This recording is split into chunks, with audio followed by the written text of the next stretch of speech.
À une époque où la vie devenait rude et où l'argent suffisait à peine pour l'essentiel, nos grands-parents ne se réfugiaient pas dans les applis de livraison rapide, ni ne remplissaient de leur caddie de dîner surgelé. Non, eux faisaient bien plus fort.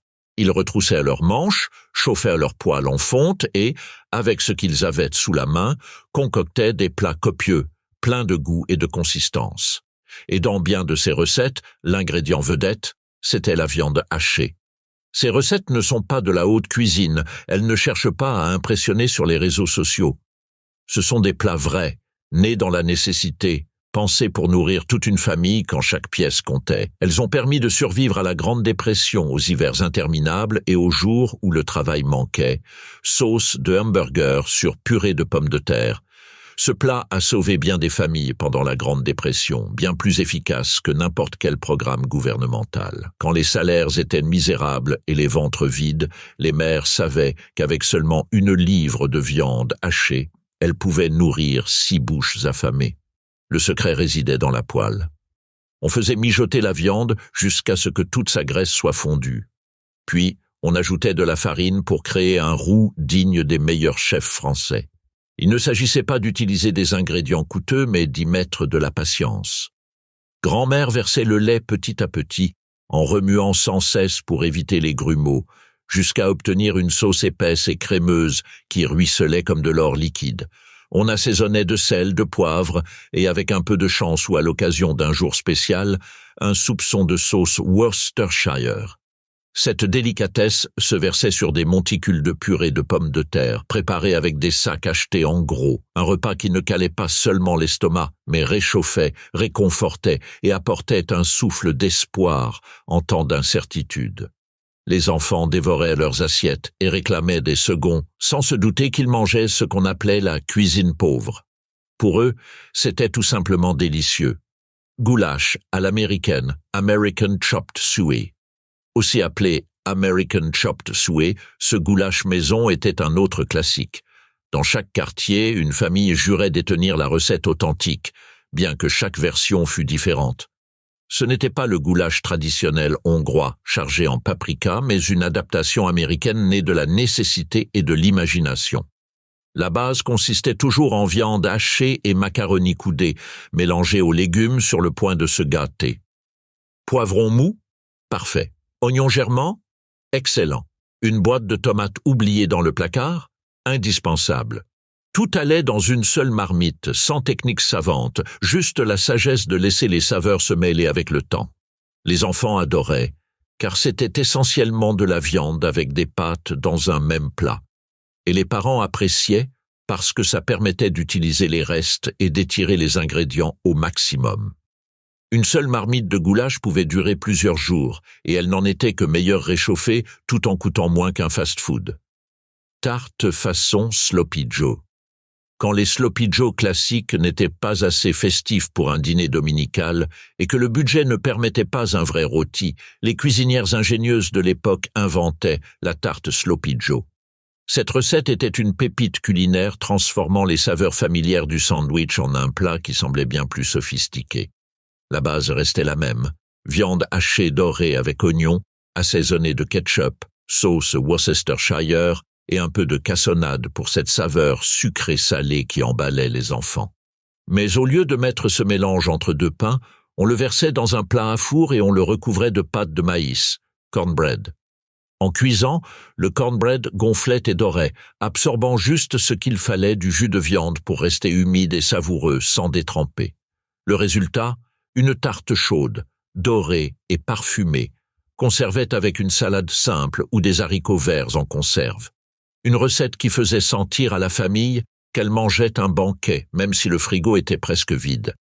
Et en cas de visite impromptue, cette tarte se présentait fièrement à table. Sauté de viande et choux. Pendant les mois froids de l'hiver, quand les légumes frais étaient un luxe inaccessible, le chou devenait l'ingrédient héros de nombreux dîners familiaux. Économique, durable et abondant, il était l'accompagnement parfait pour étirer une petite quantité de viande hachée et en faire un plat complet. La préparation était simple, mais demandait technique et bon œil. On faisait dorer la viande hachée dans une grande poêle, puis on la repoussait d'un côté pour laisser les oignons cuire lentement dans leur graisse. Ensuite, on ajoutait le chou en 2 temps, d'abord les tiges épaisses, qui mettaient plus longtemps à s'attendrir, puis les feuilles tendres. L'assaisonnement restait basique. Sel, poivre, et parfois une touche de vinaigre ou quelques graines de carvi pour relever le goût sans alourdir le coup. La magie de ce plat résidait dans sa capacité à transformer des ingrédients modestes en quelque chose de savoureux et rassasiant. Servi avec des pommes de terre bouillies ou de grosses tranches de pain, ce sauté pouvait nourrir toute une famille en apportant non seulement des calories pour affronter la journée, mais aussi la chaleur émotionnelle d'un repas fait avec amour. Casserole, naufrage de chips, shipwreck casserole. Le nom de cette recette dit tout.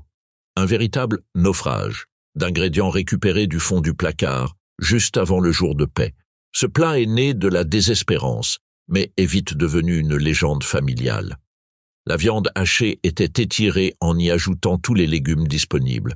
Maïs en boîte, haricots verts, tomates en dés, tout ce qui menaçait de périmer ou traînait oublié dans le garde-manger. Pour parfumer le tout, on utilisait un sachet de soupe à l'oignon déshydraté, un classique qui ne demandait aucune réfrigération. Et avec un peu de chance, on ajoutait une boîte de crème de champignons pour lier le tout. Mais le vrai coup de magie, c'était la garniture, une généreuse couche de chips de pommes de terre émiettées. En cuisant au four, elle formait une croûte dorée et croustillante que les enfants adoraient. Ils se battaient même pour avoir les coins les plus grillés. Ce plat prouvait que parfois, la nécessité est vraiment mère de l'invention. C'était si bon que même lorsque la vie s'améliorait, beaucoup continuaient à en réclamer. Il avait le goût du foyer, de la débrouillardise et de cette satisfaction unique de transformer le peu en quelque chose de savoureux. Couronne de viande et petit pain, beef and biscuit ring. Les dimanches avaient toujours quelque chose de spécial. Même dans les temps les plus durs, les familles voulaient servir un repas qui ait des airs de fête. C'est là que cette couronne de viande avec petit pain entrait en scène, une recette ingénieuse qui transformait des ingrédients du quotidien en une présentation digne d'un dîner de célébration. La base était simple, viande hachée, cuite avec oignons et assaisonnée avec ce qu'on avait, crème de champignons ou soupe à l'oignon en sachet. Mais le secret était dans la présentation. On plaçait la pâte de petits pains réfrigérés en cercle sur le pourtour d'un plat rond allant au four, en laissant le centre vide. Cet espace central était rempli de viande, et le tout partait au four jusqu'à ce que les pains gonflent et dorent, formant une couronne autour de la farce. À la sortie du four, le résultat semblait tout droit sorti d'un magazine culinaire. Les enfants adoraient détacher les petits pains pour les tremper dans la viande chaude, rendant le repas interactif et amusant. Une recette simple mais majestueuse, une manière de dire « ici, l'amour est toujours à table », même quand l'argent manquait. Jambalaya de viande au four. Le riz a toujours été un pilier dans la cuisine de survie, peu cher, nourrissant, capable d'absorber toutes les saveurs. Dans le sud des États-Unis, quand il fallait tirer le maximum d'un peu de viande hachée, naissaient des plats comme cette jambalaya de viande au four, une explosion de goût issue d'ingrédients simples. Ce n'était pas une véritable jambalaya de Louisiane, mais une adaptation créole de survie. On commençait par faire revenir de la viande hachée avec de l'oignon, puis on ajoutait du riz cru, des tomates en boîte et les épices disponibles, paprika pour la couleur, ail en poudre, poivre de Cayenne pour relever sans ingrédients frais. Si l'on avait du bouillon de volaille, tant mieux. Sinon, de l'eau et un peu de foie suffisaient. Tout était versé dans un plat à gratin et cuit jusqu'à ce que le riz ait absorbé le liquide et soit bien tendre. Le résultat? Un plat complet. Protéines, féculents et légumes en une seule préparation, avec un goût presque exotique pour ceux qui n'avaient jamais quitté leur quartier. Et le meilleur dans tout ça? Ce plat était encore meilleur réchauffé, idéal pour durer plusieurs jours sans jamais lasser. Faux steak, prime rib. Le nom de cette recette relevait du pur marketing familial. L'appeler côte de bœuf donnait un air chic et onéreux, alors qu'il s'agissait simplement de viande hachée bien assaisonnée. Mais c'était là toute la magie, transformer le simple en festin. On mélangeait la viande avec de la chapelure, un œuf et une combinaison astucieuse d'épices, ail en poudre, oignon en poudre et, avec un peu de chance, un filet de sauce soja pour la touche umami. Les steaks étaient moulés plus épais qu'un burger et saisis à feu vif pour former une croûte bien savoureuse. On terminait la cuisson au four pour garder l'intérieur juteux. Mais le vrai tour de magie, c'était la sauce. Une sauce brune, épaisse, riche, préparée avec les sucs de cuisson, un peu de farine et beaucoup d'amour. Servis avec une purée de pommes de terre et quelques légumes bon marché, ces faux steaks donnaient l'illusion d'un repas au restaurant. Les enfants grandissaient en pensant que leurs mères étaient des chefs étoilés. Et d'une certaine façon, elles l'étaient. Casserole de hamburger au pain de maïs, hamburger spoon bread casserole. Le spoon bread est un classique du Sud qui combine le meilleur du pain de maïs et du pudding. Une texture douce, crémeuse, réconfortante. Lorsqu'on y ajoutait de la viande hachée, cela devenait un plat complet, nutritif et très économique. On faisait cuire la viande avec de l'oignon, assaisonné de sel, de poivre, et pour les amateurs de piquant, d'une touche de sauce épicée. Ce mélange allait au fond d'un plat à four, et par-dessus on versait la pâte à spoon bread faite de farine de maïs, d'œufs, de lait et d'une pincée de sucre. En cuisant, la couche supérieure devenait dorée et croustillante, tandis que celle du dessous absorbait les jus de la viande, restant humide et pleine de goût. Chaque cuillerée offrait une parfaite alliance entre la douceur moelleuse du pain et la richesse du bœuf. C'était un plat central, de ceux qui rassemblaient toute la famille autour de la table à servir directement du plat chaud encore fumant. En période difficile, ce genre de repas nourrissait non seulement le corps, mais aussi le cœur. Salisbury steak. Bien avant que les surgelés n'en fassent une version fade, le Salisbury steak représentait le summum de l'ingéniosité dans la cuisine familiale. Baptisé d'après le docteur James Salisbury, qui promouvait la viande pour la santé, ce plat transformait une simple livre de viande hachée en banquet de filets. La clé résidait dans les liants. Chapelure, œuf, un filet de lait pour le moelleux. On formait à la main des steaks ovales, dorés à la poêle, jusqu'à obtenir une croûte bien savoureuse. Puis on les réservait le temps de caraméliser lentement les oignons dans la même poêle. On ajoutait ensuite un roux à base de farine et un peu de bouillon pour obtenir une sauce brune, épaisse, pleine de goût. Les steaks retournaient dans la poêle et tout mijotait doucement pour marier les saveurs. Beaucoup de ménagères en préparaient en grande quantité et les congelaient, assurant un repas rapide et délicieux pour les jours suivants. Et même si les enfants pensaient manger du steak, ils savouraient en réalité l'une des plus belles réussites de la cuisine modeste et astucieuse. Pain de viande au macaroni, beef macaroni loaf. Le pain de viande était déjà un pilier des temps difficiles, mais quand la viande venait à manquer encore plus, certaines cuisinières créatives allaient plus loin. Elles l'étiraient avec des macaronis cuits. C'est ainsi qu'est né le beef macaroni loaf, une recette économique qui semblait bien plus abondante qu'en réalité. Le secret était dans le mélange.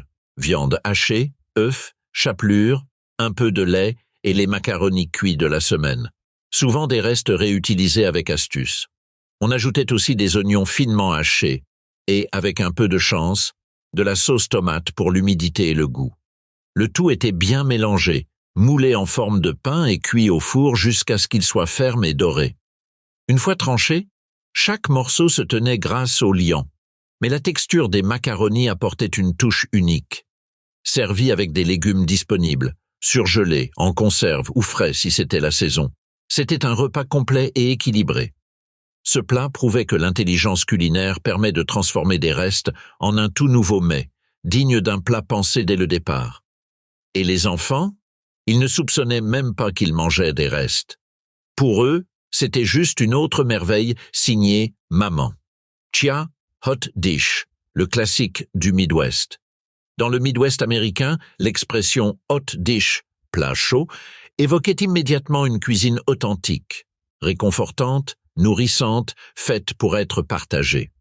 Le chia hot dish n'avait rien à voir avec les graines modernes à la mode. Non, c'était de la tradition pure, avec de la viande hachée comme base et cœur de la recette. On cuisait la viande avec de l'oignon salé et poivré, puis on ajoutait des légumes en conserve, maïs, haricots verts ou selon ce qu'on trouvait en promo, et une boîte de crème de champignons qui servait de sauce et de liant. La garniture variait selon le contenu des placards. Une couche de purée de pommes de terre ou de taté-tot surgelé, dorée à la cuisson pour une croûte irrésistible. Ce plat n'était pas sophistiqué, mais il était d'une efficacité redoutable. Rapide à préparer, tout cuit dans un seul plat, et il en restait pour plusieurs jours. Le Chia Hot Dish, c'était plus qu'un repas. C'était un symbole de communauté, de famille réunie après une longue journée, d'église, de voisinage. Une cuisine sans prétention, toujours pleine de chaleur. Casserole de viande et chips de maïs, corn chip beef bake. Certaines des meilleures recettes sont nées d'erreurs heureuses ou de décisions désespérées. C'est ce qui s'est passé avec le corn chip beef bake, lorsqu'une mère de famille a décidé d'utiliser un paquet de chips de maïs ramollis au lieu de les jeter. Ce qui n'était qu'une solution de fortune s'est transformé en un classique adoré de tous. La viande hachée était cuite avec de l'oignon et assaisonnée avec des épices mexicaines. Cumin, chili en poudre ou, si le budget le permettait, un sachet d'assaisonnement pour tacos. On y ajoutait des haricots, du maïs, des tomates en dés, pour une garniture savoureuse et bien relevée. Le tout était versé dans un plat à gratin, puis recouvert de chips de maïs écrasés pour former une couche croustillante. Et si l'on avait du fromage, on en saupoudrait généreusement. Une fois au four, le fromage fondait, les chips doraient, et la maison se remplissait d'un parfum alléchant de repas réconfortants. Accompagné d'une simple salade de laitue et de tomates, ce plat transformait des ingrédients oubliés en vraie fête, parce qu'il ne fallait pas grand-chose pour faire bon. Un peu d'imagination et l'envie de bien nourrir les siens. Faux steak suisse, mock Swiss steak. Le Swiss steak traditionnel était un luxe de restaurant. Mais les mères de famille ont trouvé comment recréer ces saveurs profondes sans dépenser une fortune ni passer la journée au fourneau. Leur solution: de la viande hachée façonnée en épais steak, roulée dans de la farine assaisonnée puis dorée dans une poêle en fonte. Cette croûte brune, créée par la farine, ajoutait de la texture et aidait à épaissir la sauce. Ensuite, on ajoutait des oignons fondus, des tomates en conserve, du bouillon de bœuf ou de l'eau, quand il le fallait, et des herbes sèches. Le tout mijotait à feu doux pour permettre aux arômes de se fondre dans une sauce épaisse, acidulée, pleine de goût. À la fin, ces faux steaks devenaient presque indiscernables de l'original. Parfaits, avec une purée de pommes de terre ou des pâtes aux œufs, ils offraient l'expérience d'un plat chic, à tout petit prix. Encore une preuve que dans les cuisines modestes, l'ingéniosité valait bien plus que l'argent. Hamburger glacé au ketchup, ketchup glazed meat patties. Pour beaucoup, le ketchup n'est qu'un simple condiment, mais dans les cuisines ingénieuses de nos grands-mères, il devenait un ingrédient central, capable de transformer de simples steaks hachés en plats du dimanche. Ces hamburgers glacés étaient un vrai classique, avec leur brillance irrésistible et une saveur bien plus riche que leur apparence modeste ne le laissait supposer. La base était classique: viande hachée, chapelure, œufs et assaisonnement de base. Mais ce qui changeait tout, c'était le glaçage. Une préparation de ketchup, cassonade, une touche de vinaigre et, si on en avait, un soupçon de sauce Worcestershire. On badigeonnait ce glaçage sur les steaks avant la cuisson, puis de nouveau pendant. Avec la chaleur, le sucre caramélisait et formait une croûte brillante, sucrée et acidulée, qui transformait ces hamburgers en petits joyaux culinaires. Servi avec une purée de pommes de terre et des haricots verts, c'était un repas complet, savoureux, réconfortant, parfait pour clore la semaine sur une note joyeuse. Ce genre de recette prouvait que l'amour se goûtait, même avec un peu de ketchup. Avant de continuer à explorer ces recettes qui ont mis de la saveur dans les moments les plus difficiles de nos grands-mères, prends une seconde pour soutenir ce voyage à travers la cuisine d'autrefois. Laisse un petit « j'aime » si l'un de ces plats t'a rappelé un souvenir. Et abonne-toi à la chaîne pour ne rien rater des prochaines histoires remplies de traditions, de débrouillardise et de goût. Il nous reste encore tant de recettes à faire revivre ensemble. Gratin de viande à l'ananas, pineapple beef bake. Les associations sucrées-salées n'étaient pas habituelles dans toutes les cuisines, mais quand une boîte d'ananas arrivait, par une promo ou dans un panier d'aide alimentaire, bien des mères savaient transformer ce cadeau en quelque chose de magique. Ainsi est né ce gratin de viande à l'ananas. Une recette qui avait un goût d'ailleurs, même si elle venait d'une cuisine très simple. La préparation commençait par la cuisson de la viande hachée, qu'on mélangeait ensuite avec du riz et des morceaux d'ananas, en utilisant aussi le jus pour une douceur naturelle. Une touche de sauce soja, si disponible, ajoutait profondeur et saveur umami, donnant à l'ensemble une note d'inspiration orientale. Le tout allait au four dans un plat unique jusqu'à ce que le riz soit bien tendre et que le liquide ait tout absorbé. Le résultat ? Un plat équilibré où le sucré et le salé vivaient en parfaite harmonie. Idéal pour les palais curieux. Les enfants adoraient tomber sur un morceau d'ananas entre 2 bouchées de riz et de viande. Et les adultes appréciaient un plat qui semblait différent. Une preuve de plus que, même avec des ingrédients inattendus, on pouvait créer de la magie. Gratin, serpillière, rague, mop, casserole. Même si son nom peut faire sourire, ce gratin s'est fait une place de choix dans bien des foyers. On l'appelait ainsi à cause de l'aspect des pâtes mélangées dans le plat, semblables aux bandes d'une vieille serpillière. Mais loin d'être bâclé, ce plat était pur génie. Tout commençait avec de la viande hachée et de l'oignon, cuits à la poêle. Puis on ajoutait les pâtes disponibles, restes de macaroni, spaghettis cassés, nouilles quelconques, ainsi que des tomates en boîte, de la sauce tomate et de la crème de champignons pour lier le tout. Les herbes et les épices ? C'était selon ce qu'on avait. Origan, basilic, persil. Une fois tout dans le plat, on enfournait jusqu'à ce que ça bouillonne. Et si on avait du fromage, on en parsemait le dessus. Il fondait en une couche dorée, délicieuse. Ce plat prouvait qu'on n'avait pas besoin d'ingrédients parfaits, ni de suivre une recette à la lettre pour faire quelque chose de bon, copieux et réconfortant. Et les restes ? Ils étaient encore meilleurs le lendemain, quand les saveurs avaient eu le temps de se fondre. De la cuisine de récup, portée à un niveau magistral. Courgettes farcies à la viande, beef stuffed zucchini boats, qu'elles viennent du potager ou du supermarché, les courgettes restaient un légume accessible et très polyvalent. Et quand il fallait faire durer la viande, les transformer en petites barques farcies était la meilleure astuce. On coupait les courgettes dans la longueur, on les évidait délicatement, puis on les précuisait au four pour s'assurer qu'elles soient bien tendres. Pendant ce temps, on cuisinait la viande hachée avec du riz ou de la chapelure, en l'assaisonnant avec de l'ail en poudre, de l'oignon en poudre et des herbes sèches comme l'origan ou le thym. On remplissait généreusement chaque moitié de courgette avec ce mélange. On pouvait y ajouter un peu de sauce tomate par-dessus et, si l'occasion le permettait, un peu de fromage râpé. Le tout passait au four jusqu'à ce que le dessus soit doré et bouillonnant, dégageant un parfum alléchant de la cuisine au salon. Le résultat ? Des portions individuelles qui avaient l'apparence de plats de restaurant, mais faites avec des ingrédients simples. Manger quelque chose d'aussi joli rendait même les jours les plus durs un peu plus doux. Tourte à la viande du Midwest, Midwest Meat Pie. Depuis des générations, les tourtes à la viande ont été une solution pratique et savoureuse pour transformer une petite quantité de viande en un repas complet et consistant. Dans le Midwest américain, cette version maison du meat pie est devenue un classique. Elle utilisait des produits locaux, était facile à préparer et pouvait se préparer à l'avance. Tout commençait avec de la viande hachée dorée avec de l'oignon à laquelle on ajoutait des pommes de terre et des carottes en petits dés. D'autres légumes, comme des petits pois ou du maïs, venaient s'y greffer selon ce qu'on avait. On assaisonnait avec du sel, du poivre et ce que le garde-manger offrait. Rien de compliqué.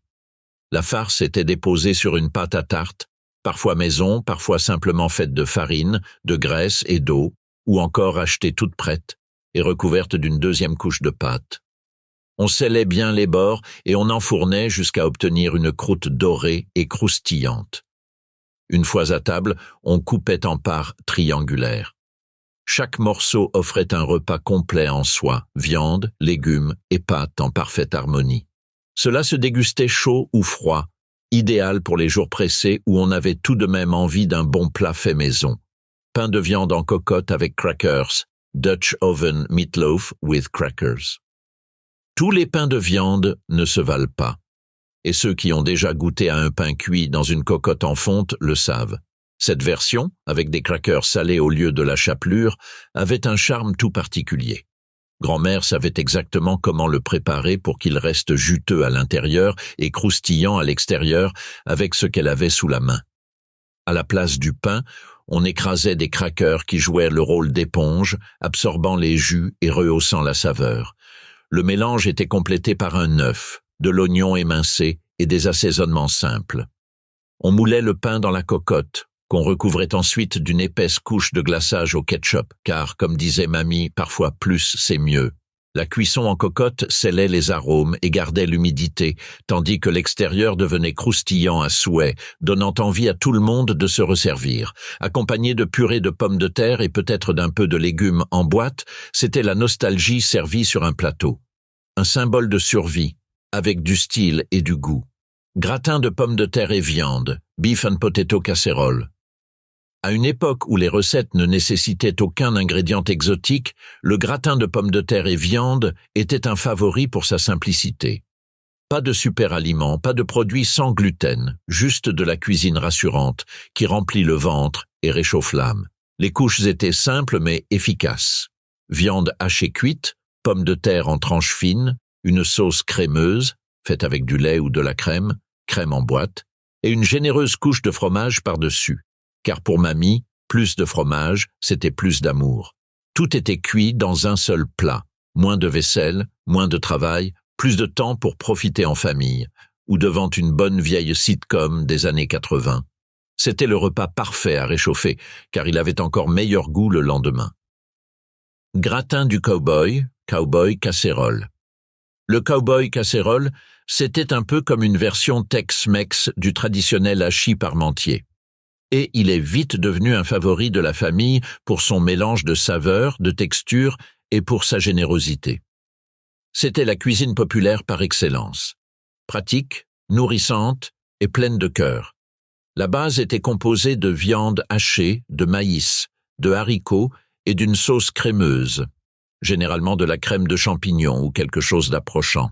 Ce mélange était versé dans un plat à four recouvert d'une généreuse couche de tater tots, ces petites galettes de pommes de terre surgelées qui devenaient dorées et croustillantes à la cuisson.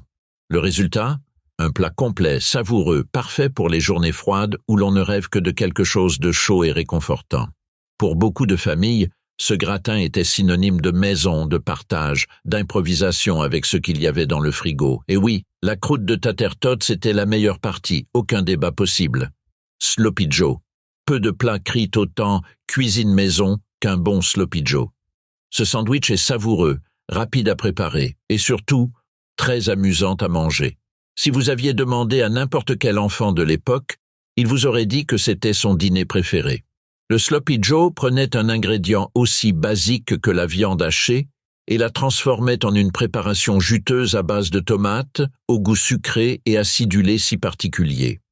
Chaque mère y mettait sa touche secrète, un peu de moutarde, une pointe de sauce Worcestershire ou une cuillerée supplémentaire de sucre brun. Servi sur des petits pains moelleux qui absorbèrent la sauce, chaque bouchée était une explosion de goût qui dégoulinait jusqu'aux doigts. Et c'était ça, la magie. Un plat sans prétention, joyeux, presque ludique, qui faisait du dîner un moment de fête. Né dans la première moitié du XXe siècle et popularisé dans les années 50, le Sloppy Joe était une bénédiction pour les familles à petit budget, mais à grande tablée.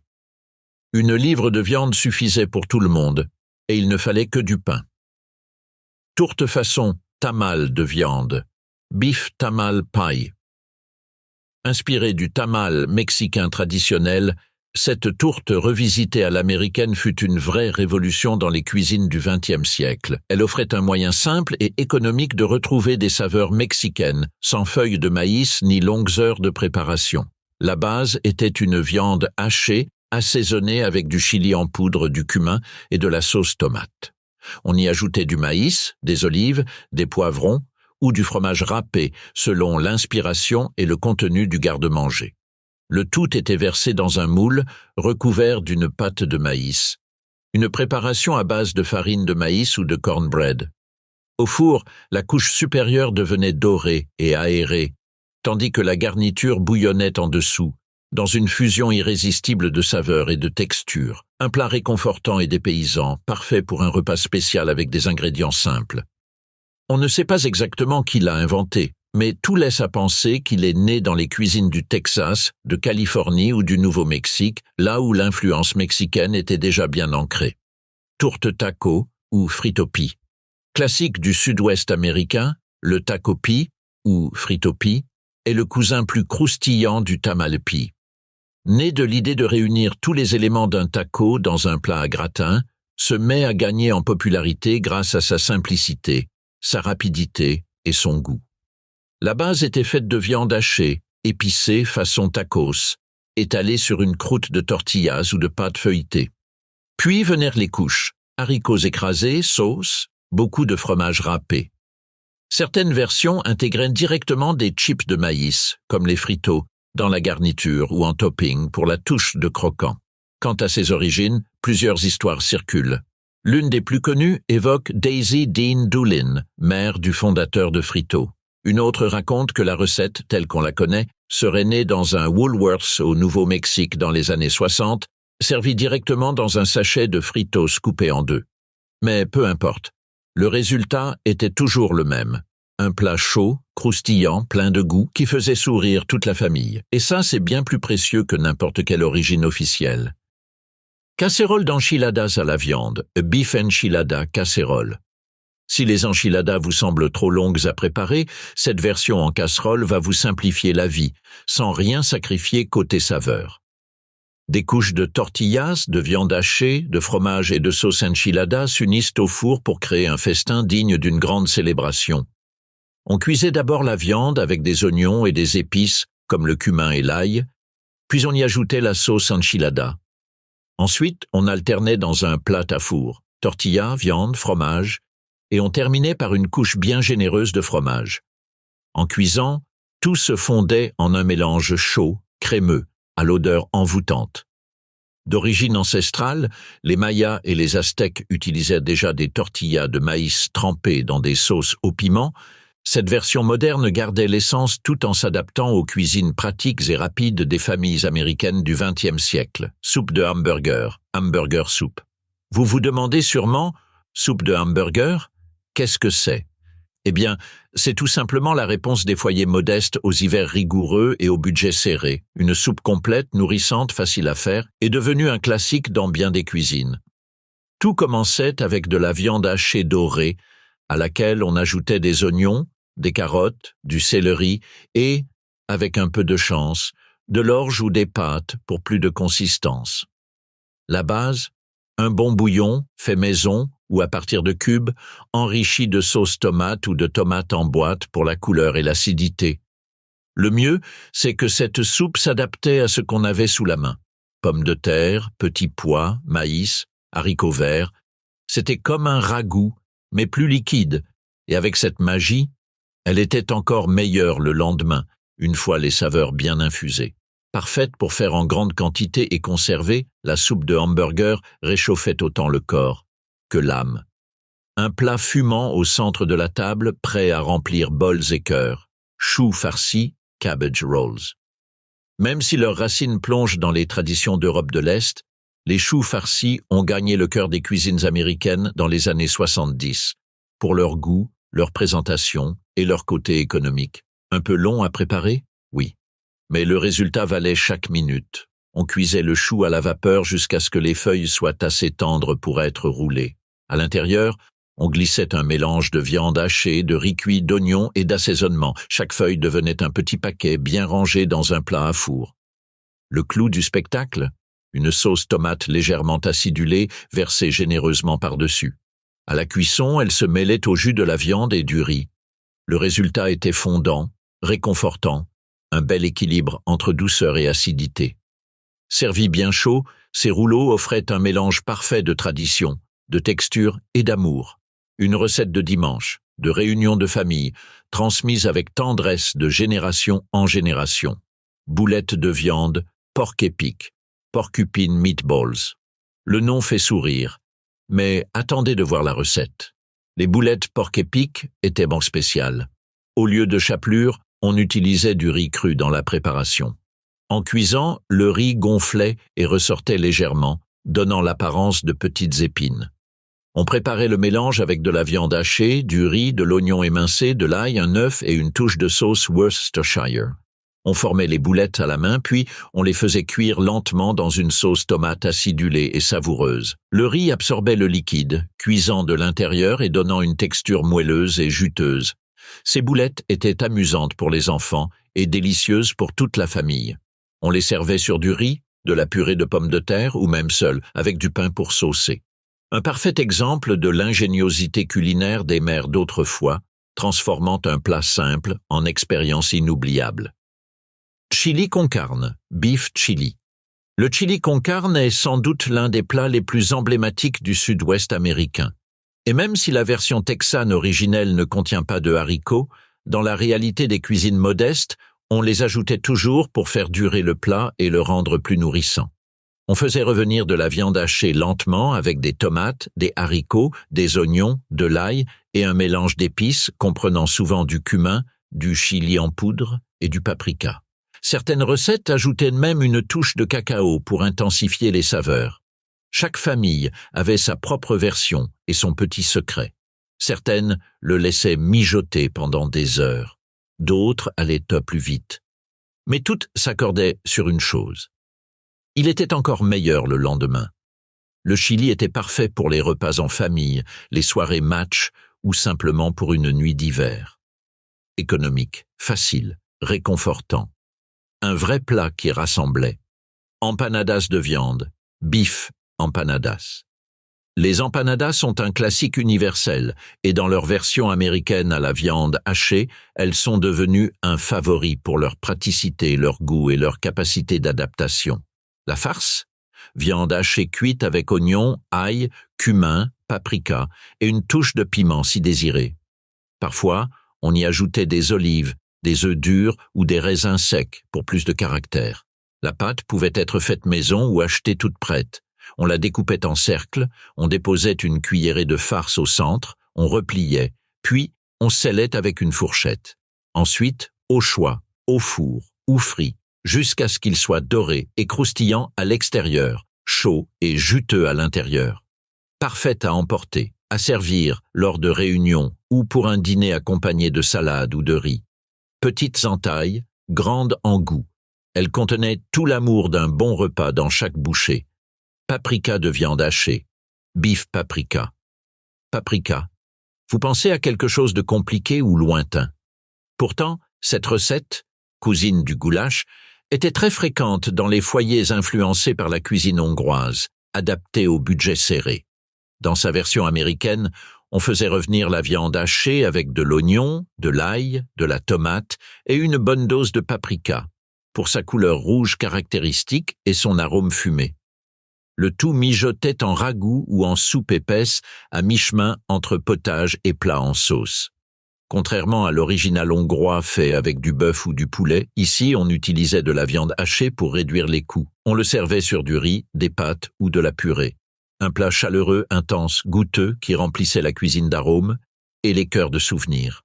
Burritos de viande, beef burritos. Dans les années 70, quand la cuisine mexicaine a commencé à se populariser aux États-Unis, les burritos à la viande ont connu un immense succès. Rapide, savoureux, personnalisable et économique. La farce traditionnelle? Viande hachée cuite avec du cumin, du chili en poudre, de l'ail, de l'oignon, bien assaisonné, bien parfumé. On la roulait dans des tortillas de farine avec, selon les stocks, haricots, riz, fromage, sauce. Les burritos pouvaient être servis tels quels, gratinés au four avec du fromage, ou même frits pour une chimichanga improvisée. Parfait pour les dîners de famille, à emporter au travail ou à congeler pour les jours pressés. Ils incarnaient parfaitement l'idée que les saveurs du monde pouvaient s'inviter dans une cuisine modeste, sans jamais perdre leur âme. Et voilà, nous terminons ce voyage au cœur des recettes à base de viande hachée qui ont nourri des générations entières avec tendresse, créativité et ce qu'il y avait dans le placard.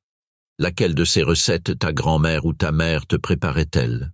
Ou laquelle as-tu envie d'essayer dès ce soir? Dis-le-moi en commentaire, je serai ravi de lire tes souvenirs ou tes propres versions familiales. Partage cette vidéo avec quelqu'un qui chérit aussi les recettes d'antan et abonne-toi pour continuer à faire revivre ces saveurs qui ne se démodent jamais.